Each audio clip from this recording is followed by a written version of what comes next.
Hello mga mamis, ang gagawin kong cake ngayon ay christening cake, 8x4 yung size neto, and then moist chocolate cake po siya with 12 pieces na cupcake. Very simple lang yung design neto. Actually, ginaya ni customer doon sa sample ko na cake. Kaya mabilis lang siya gawin kahit papano. And simple lang yung mga inclusions niya or yung details niya. Bali, meron lang siyang customized na cardstock na name, topper.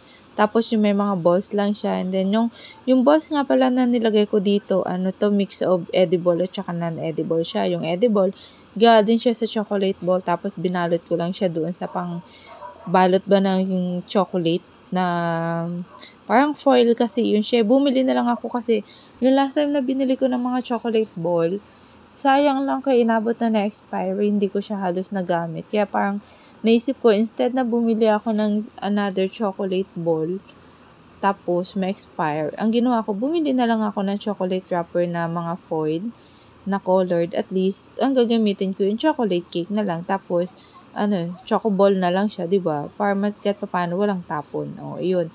Tapos, yan na nga, diba? Ang tagal ko pinakinis yan sa totoong buhay. Tapos, para ma-achieve ko yung sharp edge. And then, ayan lang, very simple lang yung kulay niya. 3 light blue palette lang yan siya. Una yung sa light, then pangalawa yung medyo dark ng konti, and then mas darker na light blue pa din yung sa bottom niya. Ganyan lang. Pahid-pahid mo lang siya. Parang, ano bang tawag sa ganitong design na may term yun nakalimutan ko na. Basta ganyan lang siya, very simple lang siya. Tapos, kahit yung sa cupcake nito, kulay white at saka shade of light blue din lang, ganyan lang, di ba? Napakadali niya lang gawin. Kaya kahit paano yung rate nito sa lagay na yun, medyo budget friendly lang talaga siya. Tapos, ayan na yun sa yung cross sign.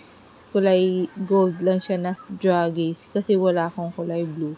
Tapos yung balls na yan, ilang beses ko nga pala inulit-ulit yan kaya undecided ako. Yung ginawa ko na yan, mapansin niyo yung kulay white na chocolate ball. Hindi siya ganun kaganda kasi naubusan ako ng kulay white chocolate.